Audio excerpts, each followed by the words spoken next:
right, guys, what's going on? So, really excited today because today I'm going to be chatting with Mike Tuchscherer. Those of you guys who have followed me for a while definitely know about him. I've been following him for a long time. He's got really, really great content, very successful guy in the powerlifting and coaching realm.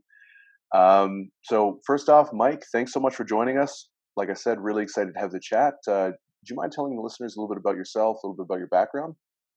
Sure. I guess I'm most known at this point for being a powerlifting coach. I started coaching in 2004, 2005 timeframe. I was a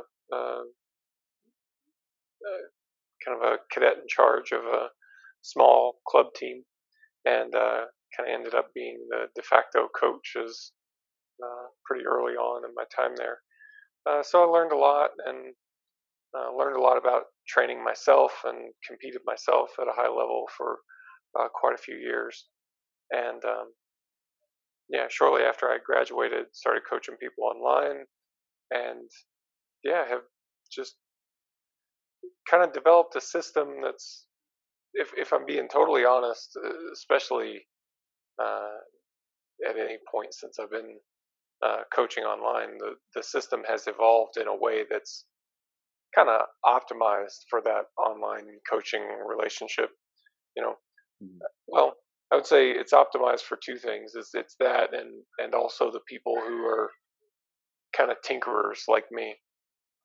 I was always self-coached as an athlete, and there's always a special place in my heart for the self-coached, and we like to, you know, a big part of the system evolved from the standpoint of trying to help people better understand how to train themselves. Um, when I was, I guess, probably in those early 2000s, early to mid 2000s, um, there was kind of this notion that you have to uh, learn what you respond best to, like learn the style of training that works best for you. Well, how do you do that? Well, no one could really tell you. It just kind of takes about 10 years of training, and then you just sort of figure it out, you know. And that just didn't seem like a very satisfactory answer. So as I did go through my training career, when I would figure things out, um, I would think about how can I systematize it, and that's where things like RPE came from, and then later emerging strategies and stuff like that. It's from systematization of the individualization process of it's how do you train? What do you observe from your training that's really useful? And can we teach people to observe those things, so they don't just kind of have to figure it out from, years and years of just trying stuff. Mhm. And so, would you say that's kind of like the broader definition of what reactive training systems is then? Good question. I mean, this is something that I have just kind of navel gazed, I guess, about for a long time now. And I think kind of the closest thing that I get to right now is that we're a powerlifting systems company. I mean, we do that in a lot of different ways. Of course, we do coaching. We also teach classes and things like that. But it's about individualizing training, um, but also creating systems around it. So that, like, the way a lot of coaches individualize training, and I don't want this to come off like I'm knocking it. Um, I think it's a perfectly valid way of individualization, but it's more flexible, I guess. It's more fluid, I guess, is the term. It's relies on the observations of the coach. The coach has to just see it. I just kind of get this sense that whenever we program higher intensity stuff, it doesn't go as well, so we'll just shy away from stuff like that. And that's fine, but it does rely on the coach, and it really makes the coach's job a performance. And there's nothing inherently wrong with that. Like, a coach's job is always going to be a performance to some degree, but I always wanted to limit that as much as I could. I mean, just like in your training, you know, if your training is dependent on you, coming in psyched up, rested, caffeinated, motivated every time, if that's what it takes for your training to be successful, that's fine. But if you're ever in an environment where you can't be one of those things, then your training suffers. And like, I'm kind of the mindset, it would be nice to develop your systems in such a way that even when you're not performing your best, things still go well. Mm-hmm. Like I said, there's always going to be some performative aspect to coaching. Like, if a coach is engaged and paying attention and they care and they're smart, that's always going to be a better situation. But can you make a system where even if the coach is tired and distracted and unmotivated, because coaches are human too, that you still get a superior result, you know? And so that's the benefit, I think, of systematizing things. And that's why we place such an emphasis on that. Yeah, no, that makes a lot of sense. And I mean, it sounds like it sounds like it's a little bit less about limiting the coach's experience than it is like kind of bolstering it through just having a little bit more data at your fingertips, I guess. Is that accurate? Yeah, I mean, I think that having more data is helpful up to a point. Um, and a coach is always going to be, I, I would say also that probably the quality that a coach needs the most is just the ability to pay attention to a particular athlete. Like, look, you're working with this person right now, and you need to really be paying attention to that and not be Mhm. distracted by other things. And whether that looks like great note keeping or something, Yeah, whether yeah. you get on individual calls with athletes on something, but you have to be able to pay attention and really absorb into whichever athlete you're dealing with right now. And Totally. yeah, so I think that's always going to be the case. But the reality is that just like you're going to have training sessions where you come in and you're not motivated or you're tired or things like that, coaches are going to have days where they're just not as focused. Something's going on and they're just not Mhm. quite on their A game as much as they would normally be. So what can you do to back up a coach in those Mhm. scenarios? Can you have some fail safes in place where you say, hey, this is the process that you use.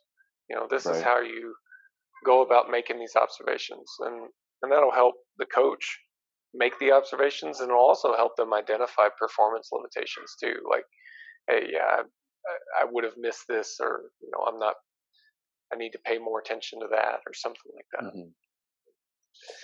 So there was one thing actually that you said that kind of like triggered a question in my head. So in my experience, like there's always a lot of talk about individualization and customization for programs, especially when it comes to online. So, Mm, oh, these tailored programs for you and your experience and your body type and whatever. And but one thing that I've found actually is, at least as I gain a little bit more experience to coach myself, I kind of got to a point where I was like, I didn't really have a good answer necessarily. I was like, how, like, if you were to ask me, like, how do I individualize coaching? Like, I didn't, it was a very internal process, kind of like you were saying. yeah, And I didn't have a good answer as to, like, how do I do that? I'm like, I don't know. I know my athletes doing this, and I know that when I do that, it works, and I know when to pivot, and I know when to do this.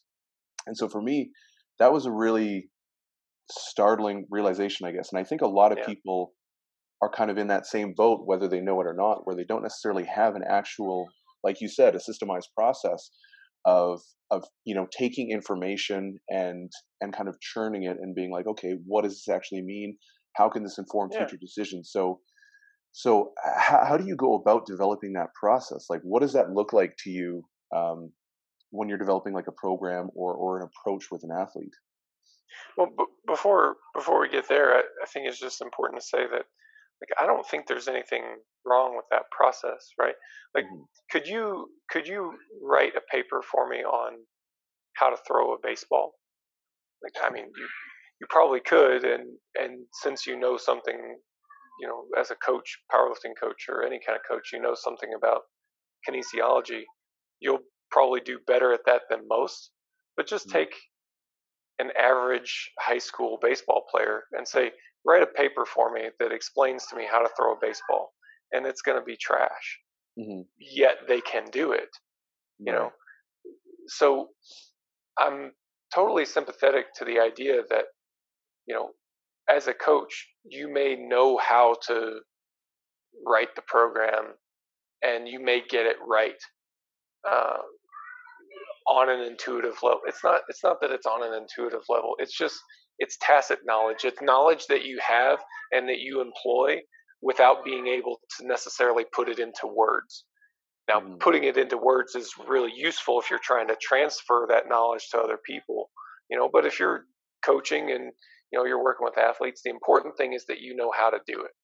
You know, I find that once you can get to the level where you can explain it, that a lot of times that helps to fill in gaps, and it really helps to make coaches more comfortable with their level of knowledge as well. Um, but I was in a similar boat, and for me, I didn't like that. I didn't know what this process was. Whatever this is doing, it's happening kind of behind the scenes, and it's, Hmm. again, it's relying on me, on my performance as a coach, just doing it. And it would be better if I had a more explicit process that I could go through, to make it a little more repeatable. You know, Hmm. um, so the process that we use, uh, comes from Dr. Anatoly Bondarchuk, who was a Soviet throws coach, predominantly javelin, but also hammer throw, and or no, well, hammer throw and javelin.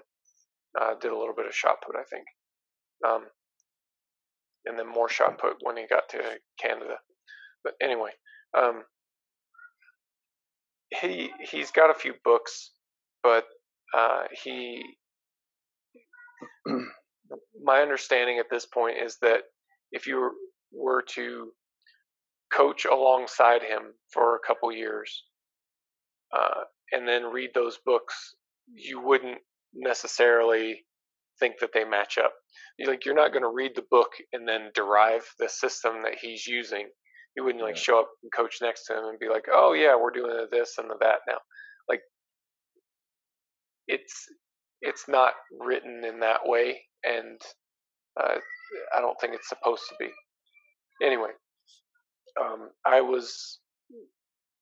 This would have been like, I guess the whole story starts back in like 2010 time frame. Um, I got an early copy of Matt Perryman's book, called Squat Every Day, and he um, he talks about bottom up programming versus top down programming in his book. And of course, the book Squat Every Day is kind of, a book that supports this idea of squat every day, and this was kind of the powerlifting's last infatuation with the Bulgarian method, Right. applied to powerlifting. So what I took from it was less about the program and more about like what he was talking about, pros and cons of top down planning versus bottom up planning.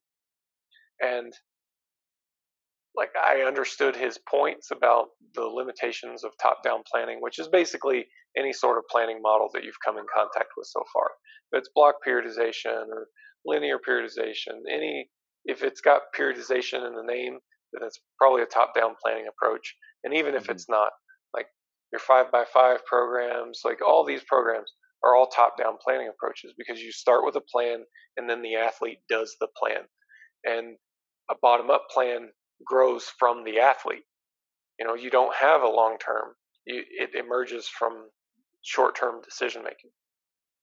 And you know, outside of, hey, just max out every day and take what's there, I didn't know what a bottom-up plan would look like, and I didn't want to do that. So I kind of got stuck there for a few years. Yeah, so I was kind of like, I was sold on this idea of bottom-up planning, like, hey, this seems like a good idea, but I don't know how it would look, if you're not doing a daily maxing thing, and I don't really want to do that. So that's kind of where I got stuck for a few years, honestly. Like, think about like how to implement, but couldn't get anywhere for a few years. And at one point, I heard an interview with Derek Evely, who he coached beside Dr. Bondarchuk when Dr. Bondarchuk moved to Canada. Actually, Dr. Bondarchuk lived with Derek for a couple years, and he describes Dr. Bondarchuk's system in a couple interviews that I listened to, and I'm listening to him describe what they actually did. So he, he's coaching next to Dr. Bondarchuk, living with the guy, and he describes this system in this few interviews that I listened to, and I'm thinking, like, holy crap, that's what it would be if you implemented a bottom-up training approach. You're allowing the long-term plan to grow out of the short-term plan, and you're removing a lot of the preconceived notions that come with periodized planning, and just kind of following this trail of athlete response.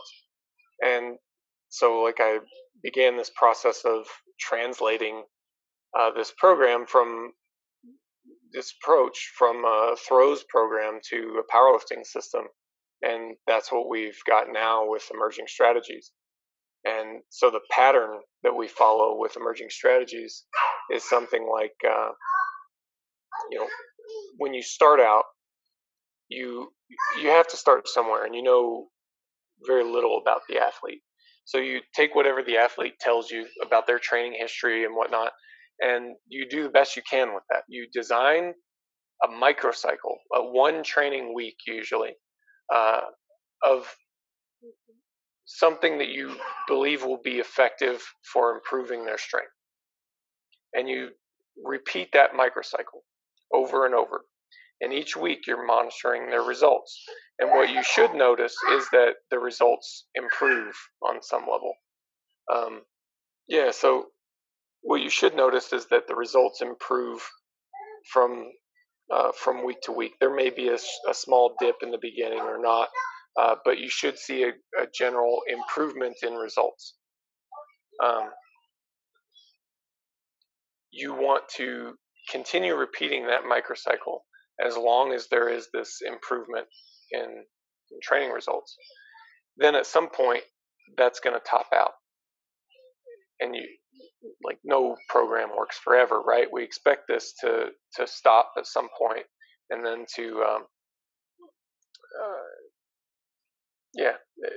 we expect the progress to stop at some point. You're following this. You're following the progress of the lifter from one microcycle to the next, and as long as they're improving, you're repeating the stimulus. At some point, it stops working, and when it stops working, then you go into what we call a pivot, and you can think of it like a deload week for right now. And then after the pivot, you would start a new development cycle that's going to be different from the first one. You learn a few key things from doing this. One is that you learn how long it takes for a lifter to peak. These development cycles will kind of have a certain amount of exposures that leads to a peak condition. So for most lifters, I would say on average it's between 5 and 6, but it could be much different. It could be as little as 3 or 4 weeks, 3 or 4 exposures rather, or it could be as long as like 6 or 8 or 10 exposures. And you can manipulate how long it takes by the way that you design the microcycle. So if you're doing 2 microcycles in a week, like a stimulus that repeats twice in a week, then you'll get through those exposures much quicker. Mm-hmm. If you're spreading that microcycle out over a longer period of time, then it'll take you longer to peak. So um, using that number of exposures is really useful for determining the time to peak and for peaking on time for competitions. But as you do these development blocks, since it's really a single stimulus, it's one microcycle that repeats, it allows you to start seeing much more clearly. Some you'll respond to much better than others, and you start to notice patterns. You'll notice that, hey, every time I do a block that contains pause squats, it goes better than average. Or every time I do, a block of high intensity benching, then it goes better than average. Things like that. Or you may notice things that are a little counterintuitive too. I've noticed a surprising number of people who just don't respond that well to high intensity training. I mean, for powerlifters, you would expect that high intensity stuff is kind of the bread and butter, and that's what most powerlifters like to do. But for some lifters, once the intensity goes past some certain point, they don't get stronger, they get weaker, and they start to feel bad, maybe feel a little fragile or a little beat up. That's not everybody. It's not even most people. But if it's you, then that's pretty important for you to know. You know, and there's all kinds of things like that. Different exercises, different intensities, and I mean, as far as the process, and just to kind of show you the rabbit hole a little bit, like this is what we've taken to calling level one.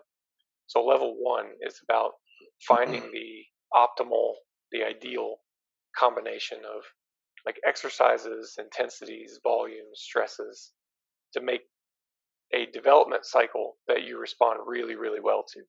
And then maybe even 2 development cycles that you respond really, really well to. But that's all fairly straightforward to figure out. But once you figure that out, then you can start to figure out, okay, what can I do in the pivot that leaves me, most trainable and with most of my strength maintained for this next development block. So you can optimize the pivot, and then you can start to optimize a sequence of development blocks. Like, is there something that I can do in the prior development block that's going to be beneficial for my next development block? Now, the thing is, traditional periodization models answer a lot of these questions for you. Like in a traditional periodization model, they would say, yes, of course, you start out with higher volumes and lower intensities, and you move gradually toward lower volumes and higher intensities, for example. Like that's one way of answering that question. And that does seem to be true for most lifters. So if you're in doubt, then that seems to be a reasonable assumption to make. But if you're really interested in optimizing this training process as much as you can, you probably don't want to just leave it at that assumption. You can do better than that. So that's kind of the start to finish process. It's also kind of the 30,000 foot view of it. Yeah. Yeah, no, totally. So one of the things that actually I found so interesting that kind of drew me towards some of the work that you were doing and some of the content you were putting out was, I remember, because I've always been self-coached as well, and I remember when I first started out, I was listening to all these people and they were like, oh, you need to do this, and I was just so confused, and it was almost like kind of good because I didn't know enough. I was like, well, I'm just gonna like make a week's workout and then just keep repeating it and try adding weight, Yeah. And I started doing that, and it was funny because the thing that I really liked about that was because everything was so predictable. One, pretty much always I had a really good sense of, not necessarily always, but like most of the time I had a really good sense of like what was working. I had a really good sense of like consistency because things weren't changing all the time.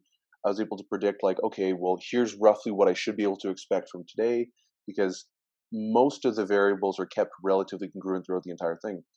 And that kind of built into how I was training. But the funny thing that I found actually was that I kept thought that I was doing things wrong Like, because Yeah. at least to me, it was very counterintuitive, right? Like you read all the stuff about, I'd see these programs, and it's like they're cycling the intensities and the rep, and I was like, man, I don't get it. I was like, how do you do that? Like, how does he know 70% for 5 reps for 3 sets, or whatever it might Right. be? Right. And that was so confusing to me. And I tried to do that, and I just kept being like, I just don't get it. You know what I mean? Yeah. And when people would ask me about what I'm doing, I'd be like, well, this is what I'm doing, but I don't think that that's optimal. I don't think it's good. And I would say that. And it's funny now, I have a very different perspective on that, but it was interesting to see how the current culture or the current environment of coaching really blunted my own ability to kind of explore and be creative, and just like literally refusing to acknowledge that, hey, like I keep doing sets of 10, and everyone tells me tens don't translate to a higher 1RM, but I keep getting like 50-pound PRs every single time I do one of these competition cycles. And then the moment, like you said, so I'm one of those individuals who doesn't respond well to high intensity. So for the longest time, I would train really high volumes, and then I would never even hit above 85% outside of maybe like 2 weeks before my meet, which is ridiculous, I know. But then I would always have like a huge PR, and Yeah. anytime I tried going higher than that, it just would never work. And I'd keep my volume all the way through, and it was like everything about me was, I was like, man, this is so counterintuitive. And so I was like, I was always second guessing myself. And I think one of the things that I found was kind of funny was, when you're looking at, like, let's say some of the data that's like, okay, on in general, this is kind of what we recommend, and these kind of heuristics that you see from some of the research and anecdote.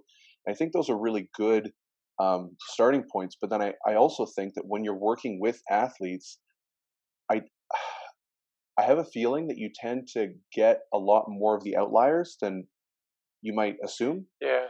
and Yeah. so I think that when you have like a natural distribution of like, okay, here's most of the athletes, and you can probably expect most of them to be there. In my experience, most of them tend to kind of be all over the place instead of having Yeah. like a really consistent average, if that makes sense. Yeah. Yeah. No, I totally get you. And I mean, good on you for having the guts to follow what makes sense to you in the Well, beginning, to be fair, I was kind of like, I was kind of hiding it, and it wasn't until I actually started listening to you that I was like, oh shit, okay, this sort of makes it, like, this sounds like what I'm doing, but better, you know. Well, And so it filled a lot of gaps into what I was kind of having questions about. But yeah. yeah, I mean, there's kind of John Kiley does a great job of, I think, does a great job of critiquing periodization as it's applied in a lot of Hmm. ways. Yeah, We did an interview with him and Mike Israel on my podcast. And my I listened to take that. It of was really good. thank you, thank you. My take of John's position is that it's not so much a criticism of the periodization theory as much as it's a criticism of the disconnect between theory and reality. Hmm. You know, and I think that there are a lot of such criticisms that can be made, and so that, I mean, that's another thing that uh, is kind of operating at the back of my mind. That's fed in part from Matt Perryman's work and John Kiley's work and Derek Evely's work and these other guys. And so as I was thinking about this emerging strategies approach, the thought occurred to me at some point. It's like, how would you train if no one ever told you anything about periodization? Like, Hmm. what, you just know that, hey, I want to lift the heaviest weight that I can for 1 rep. Like, what would you do?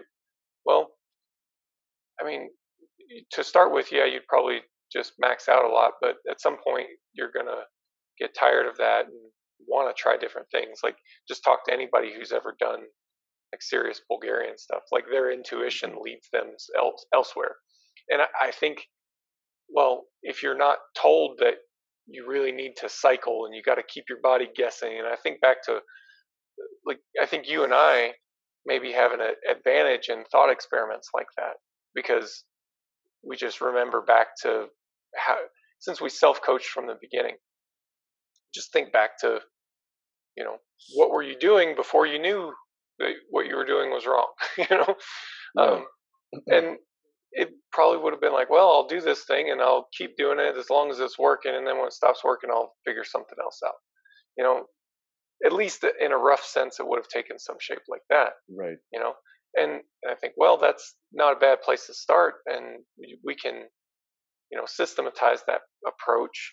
And if you go, well, you can actually learn a lot from making things more simple instead of making things more complicated. And reducing the noise in the system instead of making it more. Than yeah, man, it seems like some clear wins to me. But Hmm. it's also a bit counterintuitive. Yeah, it definitely is, and especially when you get so many people, I think, on the other end of the spectrum being like, "Oh, Yeah, this is kind of what we need to do." Because I, I definitely agree. Like, I've seen a big disconnect between, like you said, the concept of periodization and then application. It's almost being treated as if it's like this kind of fundamental law, which I guess kind of brings me to another question. There, a lot of the times, like in powerlifting, there seemed to be like this reemergence of, I don't know if it's on the way out or if it's still kind of going strong, but for a while there anyways, there was this really big push towards this kind of overvaluation of specificity, right? yeah, And I wrote an article on this a while back, can't remember for what website, but essentially it was talking about the difference between like specificity and transference, right? yeah. And I know that you've spoken about this a lot. And like, I guess, can you just kind of give some of your thoughts on the difference and maybe a little bit more of like a different, or I guess how you see the difference between those two things and how you apply them in your own training? I think that we generally use the word specificity in like the least nuanced way that we could. That like we say specificity, and what we mean is like it looks something vaguely like the competition lift. Like that's Hmm. not really very technical. Like that's not very precise. Hmm. You um, there's a lot of things that could resemble the competition lift, but may not be as specific. Like one thing that occurs to me is if you take a more complicated task like Olympic weightlifting, there are identifiable sub movements to the competition exercises themselves. So you have something like you could train the competition snatch, let's say, or let's go with a clean and jerk because it's a little more obvious. You could train the competition clean and jerk, and that's supposed to be specific. But what if you did jerks from blocks? Granted, that's not the entire movement, but is it specific for the jerk portion? Well, I mean, it seems to me that it would be, and especially if we're going to use this heuristic of has to look vaguely like the competition lift, then it should be specific to the jerk. Or what about the clean? Could you just train the clean, and is that specific to the clean? Or what about a clean from the hang? Is that specific to the second pull? Well, I mean, I think you could make the argument that things can be specific to sub movements. Yeah, like I think you can make the argument that it needs to be specific, that it can be specific to some of these sub movements as well. And people will say, well, powerlifting movements are too simple for that. No, I don't think so. Like I think there's still like sub skills within a squat, for example, or a bench press, and especially a deadlift. Um, so at that point, I think what I found is maybe a more useful way to think of it is more in the sense of like integration or derivation. You know, that you could train something like the competition lift, and to use more clean and jerk example, maybe doing the competition clean and jerk is an integration exercise. Like at that point, you're working on integrating all of these skills into one skill. You know, Hmm. or you could do something like cleans from a hang, or block pulls or front squats or whatever, and those are derivative skills. Those are skills that are breakdowns broken down from the main competition movement. So Hmm. I think, I think there's potential for stuff like that, and I think that's kind of what leads me to think that our conversation around specificity could be a little bit more nuanced than what it is, I guess. Hmm. But like to your point, 100% I agree that like transference is the thing that you care about, and at that point, like, well, yeah, of course, integrated exercises like taken on a one by one basis, an integrated exercise is going to transfer better than a derivative exercise. Training all the skills is going to be better than training just one of the skills. That seems obvious, but that's also not what happens in the practical world. Like, you wouldn't just train a derivative skill, you would train Hmm. multiple derivative skills and also an integrated skill. And the real question is this combination of derivative and integrated skills better than integrated skills only? You know, I think that's a question that's open for debate. Right. Yeah. It's definitely an interesting one because like I found, um, I remember when I kind of first started getting into powerlifting, and I was like, um, looking at some of the West Side stuff. To me, it just didn't really make any sense, and I was like, I don't agree with this. This is ridiculous. And then like I very quickly checked myself because I was like, well, I don't know, 40 world champions doesn't necessarily seem too ridiculous to me, you know? So regardless of what I think about it, there must be a whole lot of value there that either I don't understand or something going on. And I always thought it was really interesting, how he put such an emphasis on uh, like accessory exercise and auxiliary movements and things like that. Um, Regardless of you know what people think about it, I think that there's a lot of value there. And so for myself, for instance, anyways, I found like one of the best ways for me to increase work capacity, and I found this to also be really effective for a lot of my athletes, is instead of increasing, let's say, the volume or the frequency of squats and things like that, maybe having a less specific exercise at first to kind of allow for less accumulative fatigue, and then kind of building from there, becoming a little bit more specific over time, and then eventually, like you said, integrating it into more actual direct squat volume, but starting from a much less specific place, focusing more on like bodybuilding, kind of type training. Um, and I think that's something that, at least when I've explained that to people, I get a lot of people being like, well, why don't you just squat more? And I'm like, I don't know. I just think that it's going to burn me out. And every time I've tried, it burns me out.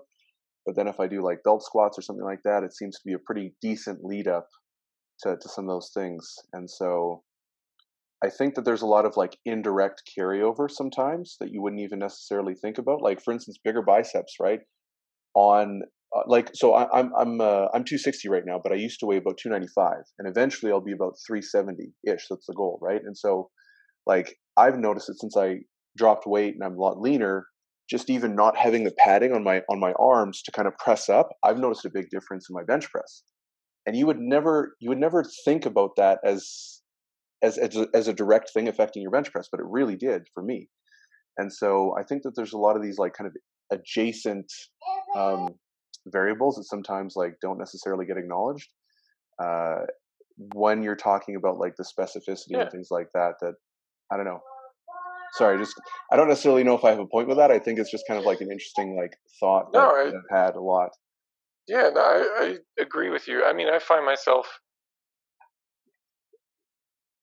I guess, being a West Side apologist a little bit, and maybe bending over backwards a little bit more than I ought to, for like how things in that system aren't necessarily as wrong as some people think they are. Hmm. Like, no, I don't train with the West Side template that got written about in the '90s. And I mean, I did for a long time, and I actually got pretty damn strong doing it. I mean, I don't do it anymore, and I think there are better ways of organizing training and doing things. But I also don't think that the way things actually happen at that gym are quite as simple as what got written about either. I mean, that's a whole other side conversation. But the I guess more the point is that there are reasons why you might do some of the things that they do. There are also reasons why you may make some different choices, but that doesn't mean that, you know, what they came up with is like, it may not be where you end up, but it's not irrational. I don't think it's irrational. I think that I see how they got from A to B on some of that stuff, and some of that stuff raises really good points. You know, like if you go back, like there's this phenomenon now that of people doing, you know, moderately heavy singles in training.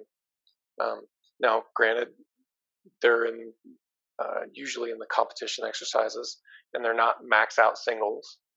You know, they're leaving some tank. But I mean, look, I don't mind taking at least some credit for that. Like I started doing that with myself and my athletes probably in the 2000, well, definitely like by 2012 we were doing this. And so, I mean, I think even nobody can claim singles, right? But like, I think I helped popularize it. Mm-hmm. And for me, a lot of my rationale came from some of the rationale that comes out of Westside. And I think the rationale is wrong and also not all that important. The important thing is the training effect, you know, mm-hmm. that, you know, whether it works because blah, blah, blah CNS, or whether it works because, hey, you're practicing your movement, you know, at, you know, high intensities, which is a really great integrated exercise. I mean, the answer to that is important, but it's not as important as, hey, this thing works, you know? Mm-hmm.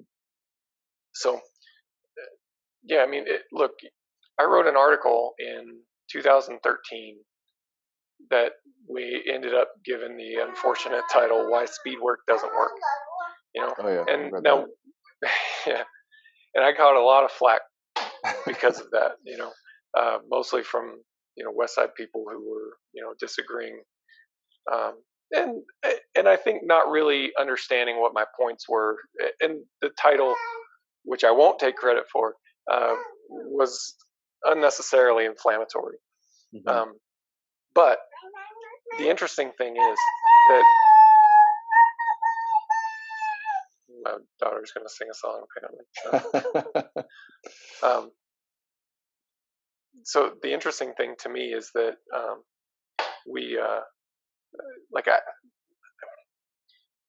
if I went back and looked at that article now, I would say that the things that I said in that article are true. They're also incomplete, mm-hmm. you know. And over time, I've come across several instances and found several athletes where, hey, when we do stuff that looks a lot more like speed work, they get better. All right. Well, you know, you said all these things about force production, this and that and the other thing. I know, it's all right. You know, you say all these things about force production and things like that. And, you know, how does that shake out with athletes who are getting a good result? Like the things that I said about speed work in particular, you know, those things might be true, but that also has to get squared with the fact that, hey, these people did the thing that, you know, you said, and it definitely worked in those cases and worked reliably. You know, like I've had lifters that when we do low intensity, low RPE training for, you know, reasonable volumes, they get better. You know, they just improve. You know, and that's a fairly consistent result for them. So how do you square that? Well, whatever I said must have been incomplete. You know, and again, like just like the emerging strategies thing, that's not everybody. That's not even most people. And in this case in particular, like with the speed work thing, I would say it's fairly rare. But the couple guys that I'm working with now, who that's their reality, that's really important for them to know. And if we were just kind of banging away on stuff because, oh, the rationale doesn't support doing speed work, then that's the wrong answer, you know? Yeah, it almost reminds me of, I remember Phil Heath a while back was talking about how he likes to eat fish because it thins his skin, right? And I know everyone jumped on him and they're like, "Oh, you're an idiot. You don't know anything. Blah blah blah. It's lower fat, so it's lower calories and all this stuff." And I was like, "Dude is like 6-time Mr. Olympia. Like, I think he knows a thing or two about bodybuilding, you know." And it was like, regardless of whether or not he was right about the mechanism that made him leaner, he was able to identify something anecdotally, and you know, like you were saying, regardless of whether the mechanism was exactly what he was saying or there was something different, it still produced a really reliable outcome. And and it's almost like, oh, there was an expression, I can't remember who said it. I think I heard it on like a Dave Tate video or something like that, but it was like, sometimes good enough is better than perfect, you know, or something like that. And it was Yeah, just yeah. like, you know, if you notice something and you're like, hey, this is pretty reliable, or like, I've got a good feeling that this is kind of going to be a good idea, a lot of the times that's good enough, and you can run with that and get pretty damn far with that without really understanding all the intricacies of why it might work. Well, you know, I think, and this kind of touches on more of a maybe a cultural thing that we've got going on at this point in time. mhm, I've seen that same thing happen in powerlifting quite a bit too, like where, you know, you'll have, you know, one of these old guys, you know, and old guys in the sport say, you know, you should do this because X, Y, and Z, and everybody goes, oh, he doesn't know, you know, he doesn't know that, you know, well, actually, heavyweights don't tax the CNS. It's like, look, that's not the point. Like, you're missing the whole point if you think that the rationale that's provided proves or disproves the phenomenon that they're observing.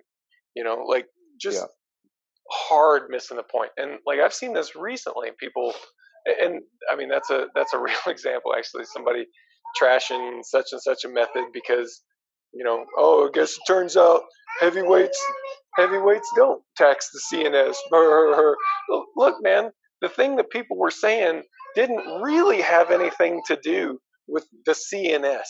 They're just, it seemed like a good enough explanation for what they were observing. And what they were observing was like, hey, when I lift really heavy weights and it's really hard, I feel like crap the next day. yeah.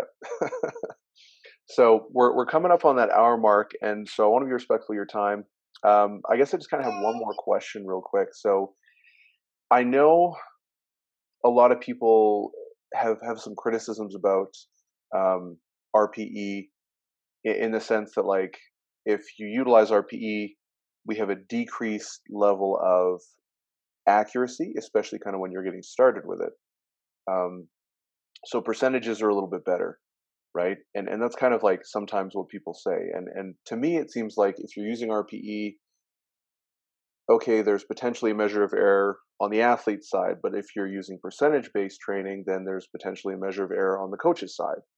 And so I don't necessarily know that one's better than the other. I can't seem to predict very well with percentages. Like, I've done a lot of it and I've had some success with it, but I've had a lot more success with kind of auto-regulating training a little bit more on the fly.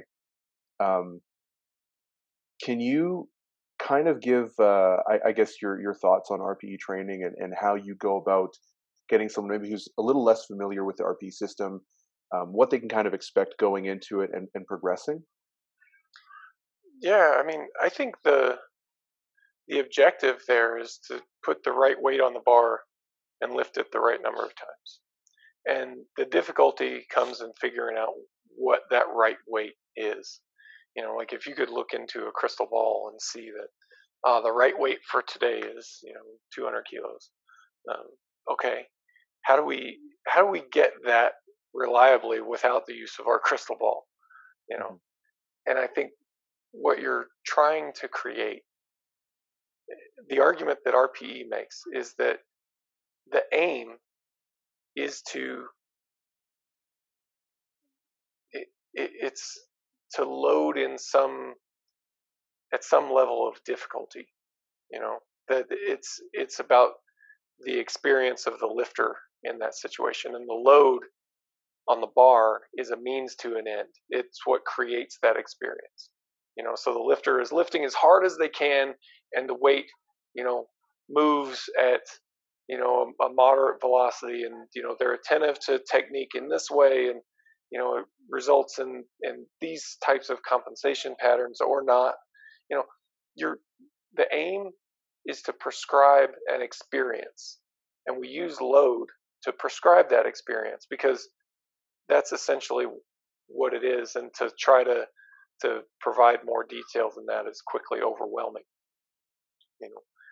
To me, RPE gets at that a little bit more clearly, but again, if you could look into a crystal ball and say the load that's going to produce that is 200 kilos, then it doesn't matter if it's, an RPE system that gets you to 200 kilos or if it's a percentage system. The point is to put the right weight on the bar. Now, you could then ask, and I think it's reasonable to ask, which system puts the right weight on the bar most consistently, and I would say that the RPE system does that. Now, you have to use it properly, but I feel like that should go without saying. Like, you don't feel the need to justify percentages in the same way. Like, well, you need to multiply the percentage by your 1 rep max, not by your birthday. Well, yeah, obviously, if you misuse the tool, it's going to lead to a bad result.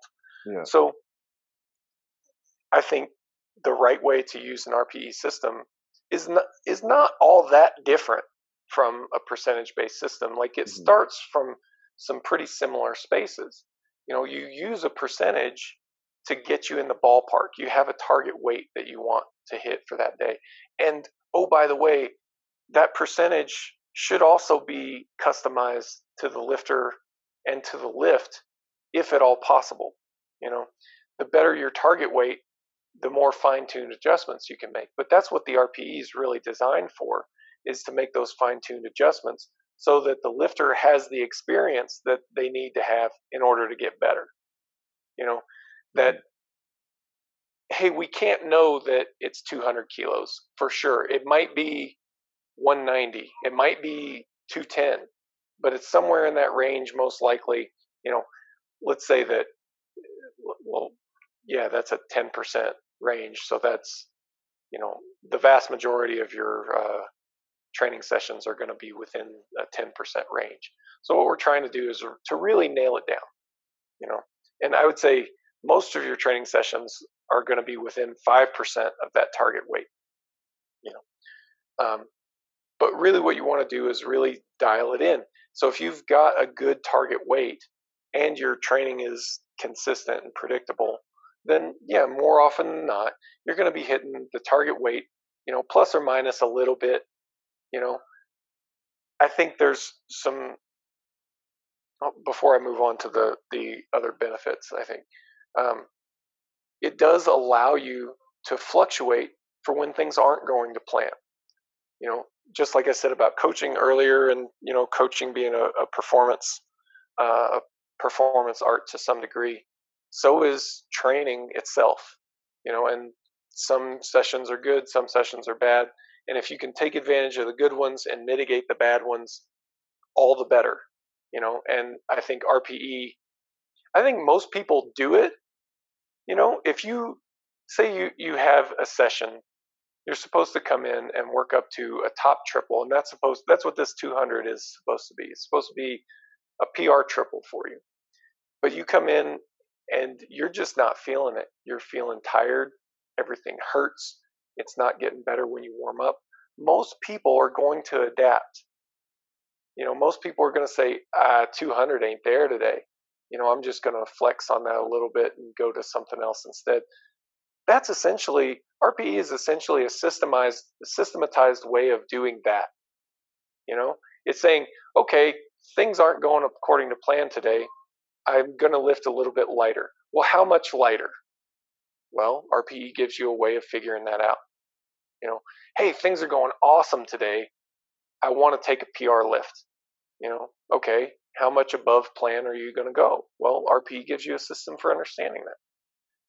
And I think that the mentality that comes along with it is a nice little side benefit, that you're leaving the system a little bit open-ended, gives the athlete some incentive to try to be present mentally, to focus. It's not just check the box, load the weight, lift the weight. It doesn't really matter how I do, because it's 80% for triples. I could do this in my sleep, so who cares as long as I do 80% for triples? No, fucking kill it. And that way, you can load an extra 2.5, an extra 5 kilos. And believe me, I've said since the beginning that this is better suited for some personalities than others. If you've got this kind of internal desire, you want to add a little bit more weight to the bar, well, then this is ideal, because giving you the autonomy to say, hey, if I come in here and get after it, I can load a little bit more weight on the bar. Man, that's a motivating thing. I think for most powerlifters, it's motivating. And I think that's a big part of the reason why it's caught on the way that it has. Mm-hmm. So anyway, I'm kind of monologuing there for a bit longer than I intended to, but that's kind of the current state of RPE as I see it. No, and it makes a lot of sense. And I guess one of the things that kind of got me a little bit more interested in that side of things as well was just like, I don't know, my training always had like a really weird progression. Mm-hmm. I'd just kind of be here, and then I'd hit like a 40 or 50 pound PR. You know what I mean? Like just out of not out of nowhere, but it would never be this kind of incremental thing. It would be like I'd be here and just accumulating, and then I would just have this massive, like literally like a 30 to 50 pound PR on a single lift kind of thing. And so the thing that I always thought was a little funny was I was like, okay, well, how am I gonna use my max if that was something that I hit maybe 6 or 7 months ago? You know what I mean? Like, is that still my max? How accurate is that? Whereas like the thing that I kind of I think has a little bit more appeal is you're kind of basing it off of, like you said, putting the right weight on the bar at the right time and doing it for the right number of reps and stuff like that. But it's a little bit more in tune with where you're actually at right now. Yeah. And I like how that can kind of inform, future decisions and directions on training, as opposed to having somewhat of an arbitrary number that you hit in this peak condition at a meet where you have the smelling salts and people slapping you in the face and, people yelling at you and women throwing their shirts at you, because that's why we all get into powerlifting, right? Right. Yeah. That happens all the time. Yeah, totally. especially for us heavier guys. Yeah. No autographs, please, ladies. Yeah. So I always thought it was kind of interesting when I got introduced into the RPE and started, I guess, like kind of experimenting with it a little bit more. I kind of liked that aspect of it, that it was a little bit more, had the finger on the pulse, it felt like, anyways, to where you're actually at in terms of, levels of preparedness.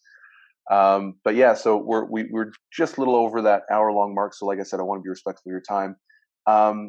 Mike, man, it was awesome chatting with you. It was good actually chatting with you face to face for the first time. Super cool.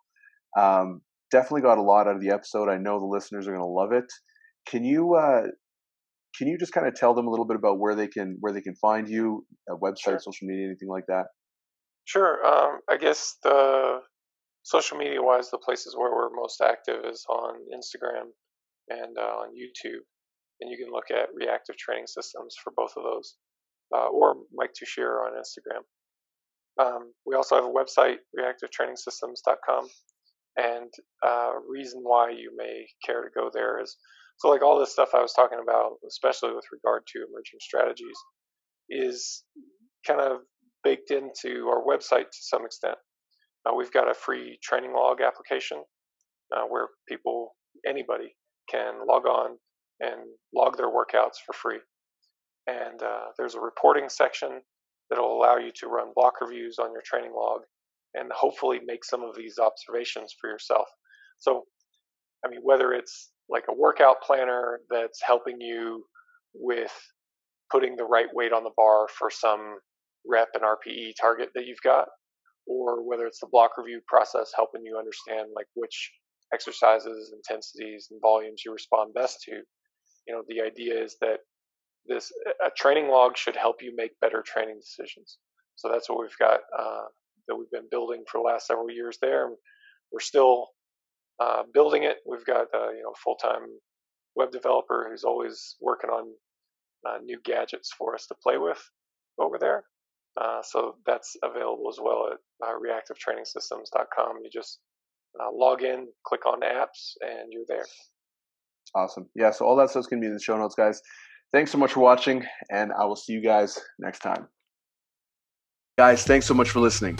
I hope you enjoyed the episode and took a lot from it that you can apply to your own situation to see much better results. I just have one quick personal favor to ask of you. Please make sure you subscribe and leave me a 5-star rating on whatever podcast platform you're using. When you do this, it helps me get better at producing content and increases my exposure so I can continue putting out high-quality information for you guys.